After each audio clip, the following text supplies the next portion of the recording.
Good afternoon, everyone. Welcome back to my channel Learn and Lead with Dona. Bodoland university का BEd entrance and MEd entrance exam होने वाला है, ठीक है। 16 अगस्त को होने वाला है। डेट अनाउंस हो गया है। मैं बार बार आपको बोल रही हूँ, अभी से भी आप लोग अगर सही से प्रिपरेशन ले लेंगे तो आपका स्कोर बहुत अच्छा हो जाएगा और आपको सीट मिल सकता है, ठीक है। यहाँ पे देखिए, सेक्शन बी का जो है आज मैं यहाँ पे लेके आई हूँ, ये है सिलेबस। बोडोलैंड यूनिवर्सिटी से ऑफिशियल ये सिलेबस दिया गया है इस बार, ठीक है। तो यहाँ पे देखिए, सेक्शन बी का आज हम लोग कवर करेंगे। 30 क्वेश्चंस यहाँ से पूछे जाने वाले हैं, ठीक है, जिसमें Indian history, Indian polity, general science and current affairs मिला के टोटल 30 क्वेश्चंस पूछे जाएंगे। अभी इस वीडियो में हम लोग जो करेंगे वो है Indian history and Indian polity का कुछ इंपॉर्टेंट क्वेश्चंस यहाँ पे मैं लेके आई हूँ, ठीक है। चलिए शुरू करते हैं। सबसे पहले देखिए, question number 1, the author of discovery of India. किसने दिया था डिस्कवरी ऑफ इंडिया का ऑथर? ये बुक है फेमस। ऑथर कौन थे? जवाहरलाल नेहरू थे, ठीक है। हम लोग का जो है first prime minister of India after independence. चलिए, the in second question, Indus valley civilisation के बारे में पूछा गया है। इसको क्या बोलते हैं इंडस वैली सिविलाइजेशन को? सबसे पहला और ओल्डेस्ट सिविलाइजेशन है, ठीक है। हड़प्पन सिविलाइजेशन के नाम से जाना जाता है, ठीक है। ऑल्सो नोन एज, एक तो आईवीसी बोलते हैं, Indus valley civilisation, and Harappan civilisation also. Question number 3, the Rigveda belongs to the. Rigveda के बारे में पूछा गया है। टोटल कितने वेद है? 4 वेद, ऋग्वेद, सामवेद, यजुर्वेद एंड अथर्ववेद, ठीक है। सबसे पहले आया था सबसे पुराना ऋग्वेद, ठीक है। टोटल कितने मंत्रास है? 1024 मंत्रास, ओके। हिम्स बोल लीजिए, मंत्रास बोल लीजिए, ओके। तो ये सबसे पहले आया था, सबसे पुराना है। तो ये क्या हो जाएगा हम लोग का सही आंसर? अर्ली वैदिक पीरियड, ठीक है। और बाद में अथर्ववेद, ये सब बहुत बाद में आया, ठीक है। चलिए, question number 4, who was the first ruler to adopt Buddhism. Buddhism को अडॉप्ट करने वाला सबसे पहला जो रूलर, वो कौन थे? अशोका, ओके। अशोका थे सबसे पहला जो रूलर, जिन्होंने बुद्धिज्म को अडॉप्ट किया और स्प्रेड करने में भी हेल्प किया, ठीक है। बुद्धिज्म को श्रीलंका, फिर म्यांमार, ये सब एरियाज में अशोका ने बहुत इसमें काम किया, ठीक है, स्प्रेड करने में। अब चलिए नेक्स्ट क्वेश्चन पे हम लोग चलते हैं। देखिए, यहाँ पे इंपॉर्टेंट एक बुक है, अर्थशास्त्र, ठीक है। किन्होंने लिखा है अर्थशास्त्र? कौटिल्य, ठीक है। कौटिल्य या चाणक्य, ये दोनों सेम है, ठीक है। सेम ही नेम है, Chanakya and Kautilya same person का ही नेम है, ठीक है, ठीक है। और ये दोनों सेम ही है। और एक और नेम है विष्णुगुप्त, ठीक है। विष्णुगुप्त के नाम से भी जाना जाता है, सेम ही पर्सन है, 3 नाम है, आप लोग कंफ्यूज मत होइएगा, ठीक है। एग्जाम में या तो चाणक्य दिया जाएगा, कौटिल्य, या फिर विष्णुगुप्त भी दे दिया जा सकता है, ठीक है। अब नेक्स्ट क्वेश्चन पे हम लोग आते हैं। Gupta period is often called the. Gupta period के बारे में पूछा गया है, ठीक है। क्या बोला जाता है गुप्ता पीरियड को? Golden age of India. उस टाइम में इंडिया का जो पोजीशन था बहुत ही अच्छा था, ठीक है। गोल्डन एज बोला जाता है इंडिया का, ठीक है। किस टाइम पीरियड में, टाइम पीरियड का बात हो रहा है ये? देखो, 320 से 550 सीई, ठीक है, कॉमन एरा, ठीक है। मतलब सीई मतलब एडी, ठीक है। एनो डोमिनी, ठीक है, एडी या फिर सीई, कॉमन एरा, दोनों में से कोई एक बोल सकते हो। 320 से 550 तक ये एज चला है, ये जो एम्पायर था, गुप्ता पीरियड, गुप्ता एम्पायर चला था। गोल्डन एज ऑफ इंडिया बोला जाता है, ठीक है। अब नेक्स्ट है हम लोगों का, who was the last ruler of the Gupta empire. Last ruler कौन थे गुप्ता एम्पायर का? स्कंद गुप्ता, ठीक है। क्यों बोला जाता है स्कंद गुप्ता? उसके बाद भी था, बट वो लोग इतने, वो रूलर्स जो थे बाद में, वो लोग इतना पावरफुल नहीं था, ठीक है। स्कंद गुप्ता जो थे वो लास्ट जो है सबसे पावरफुल रूलर में से एक थे, ठीक है, गुप्ता एम्पायर का। इसीलिए लास्ट रूलर में ये स्कंद गुप्त को माना जाता है, ठीक है। अब एक और क्वेश्चन है, इसी में बन जाता है कि गुप्ता एम्पायर, ये तो लास्ट रूलर हो गया। सबसे पहला रूलर कौन थे जो गुप्ता एम्पायर को कौन एस्टेब्लिश किया था, स्थापित किया था, ठीक है। क्या हो जाएगा सही आंसर हम लोगों का? श्रीगुप्त, ठीक है, श्रीगुप्त, गुप्ता श्रीगुप्त, ठीक है। इन्होंने जो है गुप्ता एम्पायर को एस्टेब्लिश किया था, लेकिन उस टाइम में जो ये बस एक स्मॉल किंगडम ही था, ठीक है, बस स्मॉल किंगडम था। किन्होंने इसको बहुत बड़ा एम्पायर बनाया सबसे पहले? Chandragupta one, okay. Chandragupta one ने पहला मतलब इस गुप्ता एम्पायर को मतलब एक एम्पायर बनाया, छोटे किंगडम से एक एम्पायर बनाया, बट इसको जो है एस्टेब्लिश श्रीगुप्त ने ही कर दिया था, ठीक है। उनके जो ग्रैंडफादर जो थे, ठीक है, मतलब चंद्रगुप्त वन के ग्रैंडफादर श्रीगुप्त। चलिए, अब नेक्स्ट क्वेश्चन पे हम लोग आते हैं। The Chinese traveller fine, fine या फायान बोल लीजिए, फाइन बोल लीजिए, visited India during the rain of, किनके जो रूलिंग टाइम पीरियड के टाइम में आया था चाइनीज ट्रेवलर? फाइन, सही आंसर हो जाएगा चंद्रगुप्त टू, ठीक है। वहां पे हम लोग पढ़े थे चंद्रगुप्त वन ने गुप्ता एम्पायर को बहुत ये किया था, ये है चंद्रगुप्त टू, ओके। चलिए, अब नेक्स्ट क्वेश्चन पे चलते हैं। देखिए, यहाँ पे है who founded the Maratha empire? Maratha empire किसने फाउंड किया था? बहुत ही सिंपल सा है क्वेश्चन, इजी सा है, शिवाजी महाराज ने, ठीक है, शिवाजी ने किया था फाउंड। अब चलिए, black battle of Plassey, the battle of Plassey was fought in the year, कौन से ईयर में बैटल ऑफ प्लासी हुआ था? 1757 में, ठीक है। इसी के 100 साल बाद, 100 years बाद ही क्या हो गया था? रिवॉल्ट ऑफ 1857, ऐसे करके आप लोग याद रखिएगा। पहले बैटल ऑफ प्लासी हुआ था, ठीक है, फिर 100 years बाद 1857 में रिवॉल्ट हो गया था, जिसको फर्स्ट वॉर ऑफ इंडिपेंडेंस या फिर सेपॉय म्यूटिनी भी बोला जाता है, ठीक है। ऐसे याद रखिएगा तो आप लोगों को और मतलब अच्छे से याद रहेगा। फिर क्वेश्चन नंबर नेक्स्ट क्वेश्चन आते हैं, who was the first governor general of Bengal? Bengal के जो है पहले गवर्नर जनरल कौन थे? वॉरेन हेस्टिंग्स, ठीक है। इजी इजी सा क्वेश्चन मैंने लिया है, ठीक है, ताकि बस रिवीजन के लिए। The doctrine of lapse was introduced by, किसने इंट्रोड्यूस किया था डॉक्ट्राइन ऑफ लैप्स? लॉर्ड डल हाउसी, ठीक है। ये क्या था मतलब डॉक्ट्राइन ऑफ लैप्स किससे रिलेट है, मतलब क्या था ये? ये जो था ना, मतलब जो किंगडम, ठीक है, जो किंगडम का जो मतलब नेचुरल जो वारिस अगर नहीं रहा, लड़का वारिस अगर नहीं हुआ, ठीक है, मेल ये जो होता है, तो वो किंगडम क्या करे, वो किंगडम जो है ब्रिटिशर्स मतलब ले लेंगे, ठीक है। ईस्ट इंडिया इंडिया कंपनी जो था वो उनके अंडर चला जाएगा वो किंगडम, ये था doctrine of lapse, okay.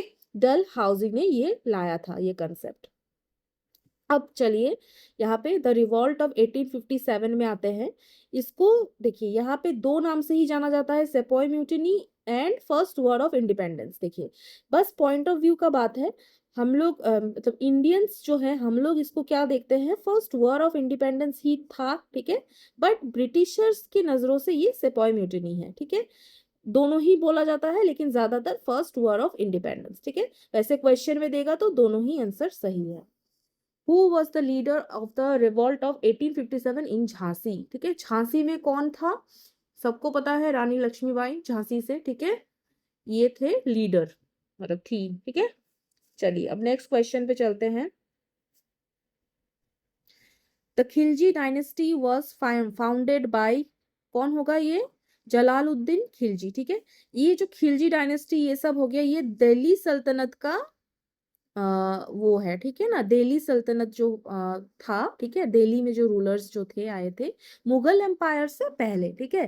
Delhi सल्तनत के बाद आया था मुगल्स, ओके। इसमें कंफ्यूजन होता है, इसलिए मैं बता देती हूँ, दिल्ली सल्तनत अलग है, ठीक है। तो खिलजी डायनेस्टी उनमें से है, दिल्ली सल्तनत में से ही एक डायनेस्टी का नाम है, जिसका जो है फाउंडर कौन था? जलालुद्दीन खिलजी, ओके। अब नेक्स्ट है, who was the founder of the Mughal empire? Next आया था मुगल एम्पायर। मुगल एम्पायर किन्होंने फाउंड किया था? बाबर, ठीक है। Babar 16th century, around 16th century में बाबर ने, एग्जैक्ट ईयर आई थिंक 1526 है, आप लोग एक बार रीचेक कर लीजिएगा, 1526, 16th सेंचुरी इसको बोलते हैं, ओके। बाबर ने फाउंड किया था। नेक्स्ट क्वेश्चन आते हैं, who was the first governor general of Bengal? ये तो किया ही है हम लोगों ने अभी, Warren Hastings and doctrine of lapse Dalhousie, ठीक है। चलिए, यहाँ पे कुछ क्वेश्चंस मैंने जो है इससे लिया है, ठीक है, पॉलिटिकल साइंस से, इंडियन पॉलिटी से मैंने ऐड किया है कुछ इंपॉर्टेंट क्वेश्चंस। देख लेते हैं। The constitution of India was adopted on, adopt कब हुआ था ये पूछा जा रहा है। अडॉप्ट कौन से ईयर में हुआ था?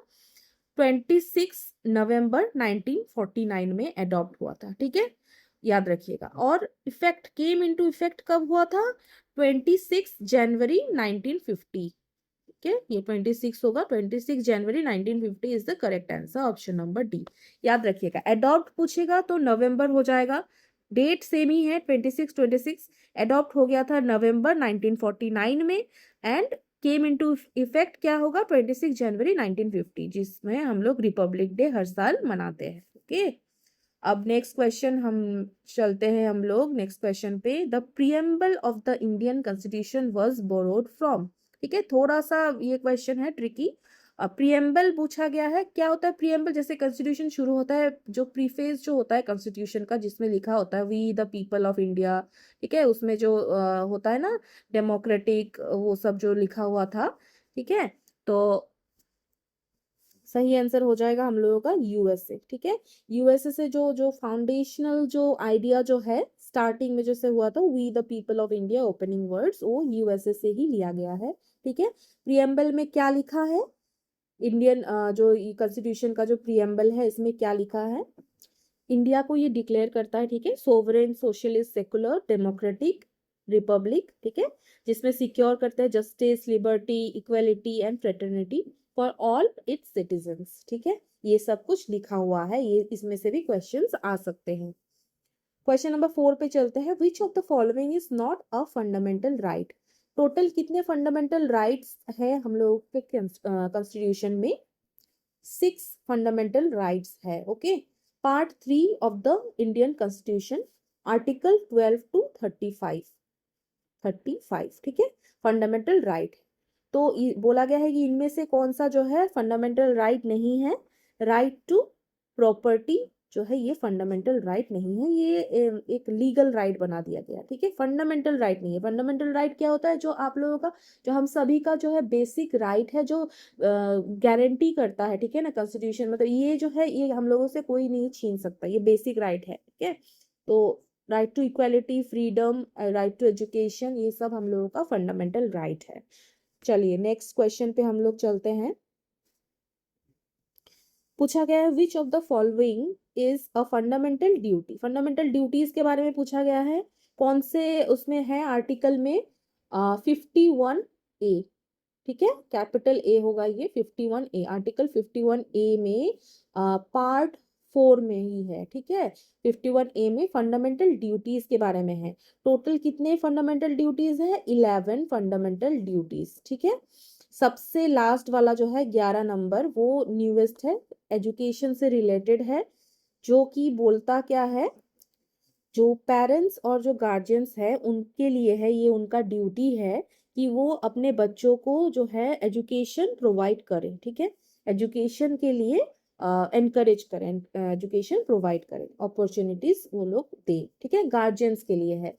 तो ये कौन सा नंबर हो जाएगा? 51A का सब क्लॉज के, ओके, आर्टिकल 51A का के नंबर जो आर्टिकल है फंडामेंटल ड्यूटी, ठीक है, के नंबर जो फंडामेंटल ड्यूटी है, मतलब 11 नंबर, ओके। तो ये यहाँ पे बोला गया है कि इनमें से कौन सा जो है फंडामेंटल ड्यूटी नहीं है, पूछा गया है कौन सा नहीं होगा इसमें। सॉरी, यहाँ पे नहीं है नहीं बोला है बोला है कि ये कौन सा इनमें से फंडामेंटल ड्यूटी है, ओके। इसमें थोड़ा सा मैंने गलत बोल दिया, इसमें होगा कौन सा है ये पूछ रहा है। तो इसमें क्या हो जाएगा? To respect the national flag and anthem. बाकी 3 जो है वो क्या है? फंडामेंटल राइट्स है, ठीक है। Right to life and personal liberty कहा जाता है आर्टिकल 21 में। टू प्रमोट इक्वालिटी, इक्वालिटी का कहा जाता है आर्टिकल 12 से लेके आर्टिकल 14 में दिया गया है इक्वालिटी का, ठीक है। और फ्रीडम यहाँ पे to move freely throughout India article 19 में है, ठीक है। चलिए अब नेक्स्ट क्वेश्चन पे हम लोग चलते हैं। द यूनियन एग्जीक्यूटिव पावर, ठीक है, इज वेस्टेड इन, यूनियन जो एग्जीक्यूटिव पावर जो है वो किस पे है ये पावर?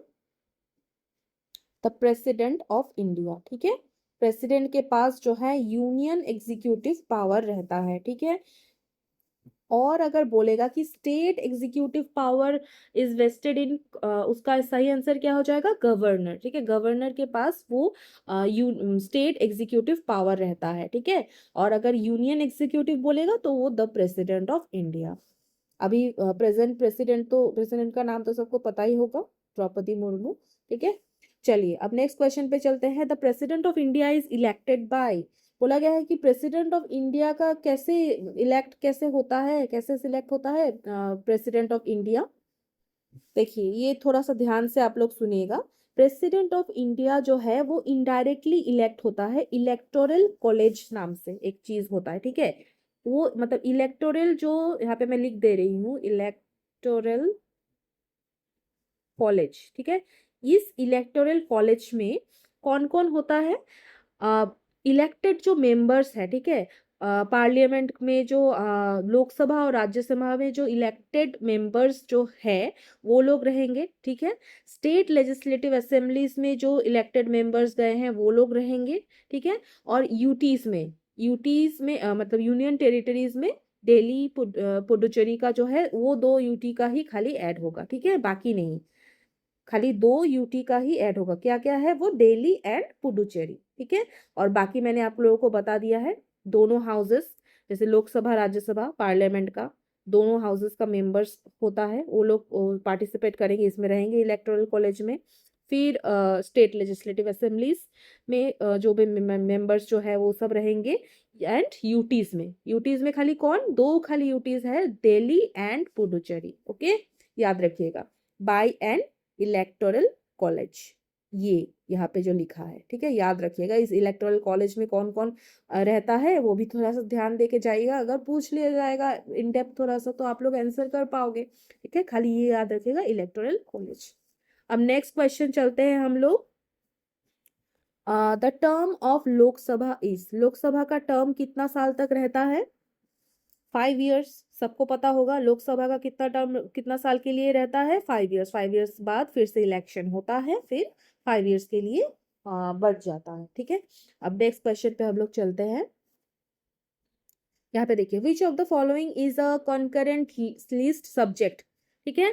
कंकरेंट लिस्ट, देखिए 3 लिस्ट होता है, एक होता है यूनियन लिस्ट, एक होता है स्टेट लिस्ट, एंड एक होता है कंकरेंट लिस्ट, ठीक है। कंकरेंट लिस्ट वो होता है जिसमें यूनियन जो सेंट्रल गवर्नमेंट और स्टेट गवर्नमेंट जो है मिलके उस पे काम करते हैं, ठीक है। वो जो जो सब्जेक्ट्स मतलब है वो सब कंकरेंट लिस्ट में आएगा, ठीक है। यूनियन लिस्ट में जो सब्जेक्ट्स रहेगा वो बस स्टेट सेंट्रल गवर्नमेंट देखेंगे। स्टेट लिस्ट में जो सब्जेक्ट्स रहेगा वो खाली स्टेट गवर्नमेंट्स देखेंगे। एंड कंकरेंट लिस्ट में जो सब्जेक्ट्स रहेगा वो दोनों मिलके देखेंगे, ओके। तो यहाँ पे बोला गया है कि विच of the following is a concurrent list subject, क्या हो जाएगा कंकरेंट लिस्ट में? एजुकेशन। पहले एजुकेशन जो है स्टेट लिस्ट में था, ठीक है, बट 42nd जो अमेंडमेंट एक्ट आया था, ठीक है, 1976 में, 1976 में 42nd अमेंडमेंट एक्ट के द्वारा वो क्या किया था, एजुकेशन को स्टेट लिस्ट से कंकरेंट लिस्ट में डाल दिया गया, जिसमें यूनियन जो है मतलब central government and state government दोनों ही मिलके डिसीजन लेंगे, कुछ भी करना होगा एजुकेशन से रिलेटेड तो दोनों मिलके करेंगे। कंकरेंट लिस्ट ये होता है। आई होप आप लोगों को समझ में आ रहा होगा, ठीक है। कमेंट में जरूर कमेंट करके बताइएगा कि कुछ कंफ्यूजन अगर होगा तो, ठीक है। अब देखिए नेक्स्ट क्वेश्चन पे हम लोग आते हैं।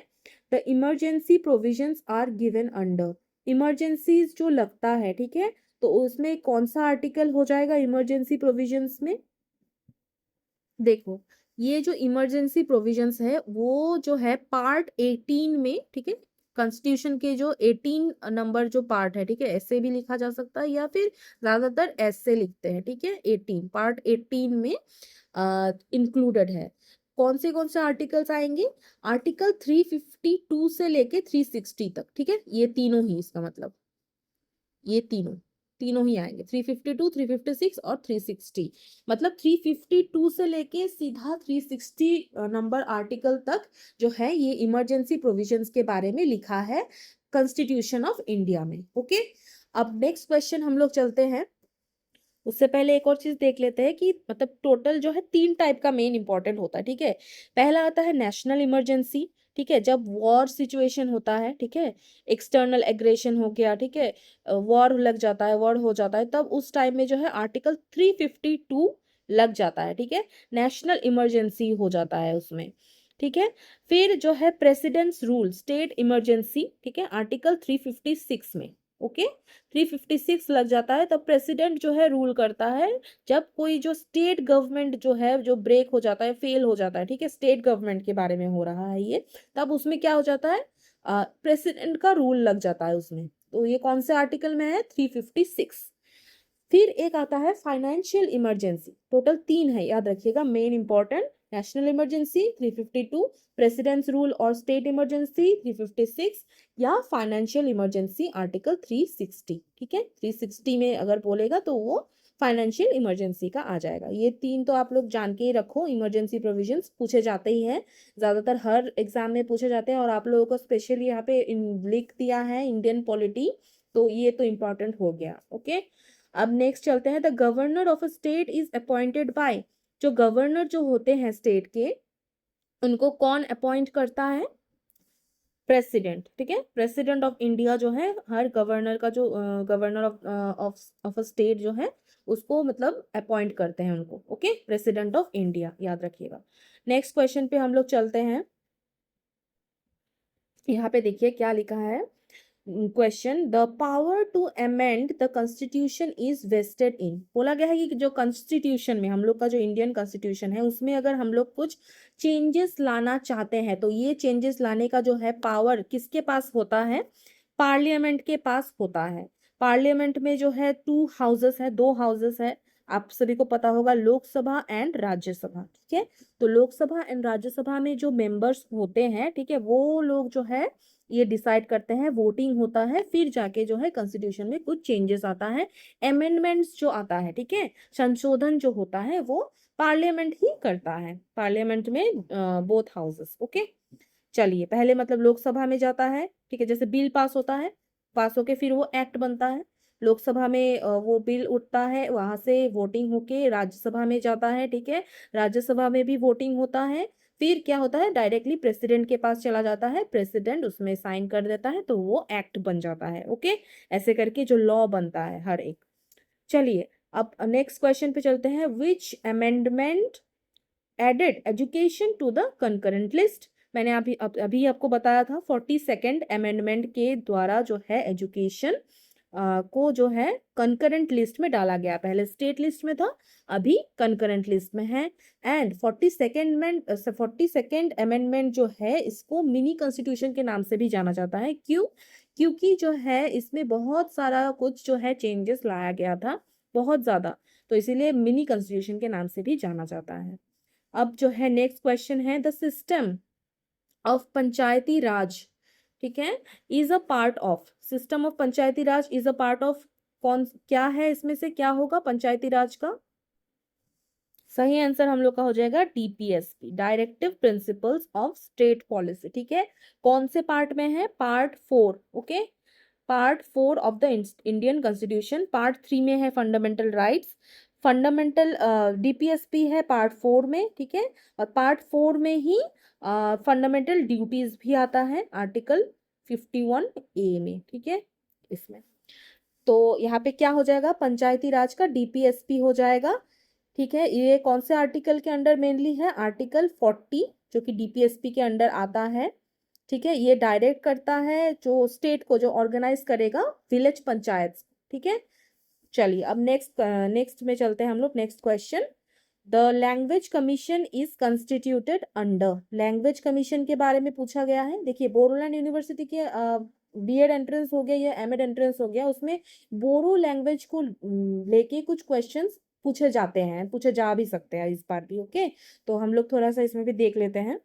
सही आंसर हो जाएगा हम लोग का A 344, आर्टिकल 344 क्लॉज 1 में ही है, ठीक है, 344। इसमें क्या होता है, प्रेसिडेंट के पास पावर रहता है, ठीक है, कि ये एक मतलब लैंग्वेज को लेके जो है कमीशंस बिल्ड करे, ठीक है, एस्टेब्लिश करे, ऑफिशियल लैंग्वेज कमीशन बोल के वो करे, प्रेसिडेंट करता है, ठीक है। Article 344 clause 1। चलिए अब नेक्स्ट क्वेश्चन पे चलते हैं हम लोग। ठीक है, तो ये वीडियो यहाँ पे ही एंड होता है, ठीक है। आप लोग प्लीज़ वीडियो को लाइक कर दीजिएगा, शेयर कर दीजिएगा एंड सब्सक्राइब कर लीजिएगा लर्न एंड लीड विद डोना, ठीक है। हम लोग ऐसे और भी वीडियोस मैं लेके आऊँगी आप लोगों के लिए, और तब तक सही से रहेगा, अच्छे से रहेगा। मिलते हैं हम लोग नेक्स्ट वीडियो में।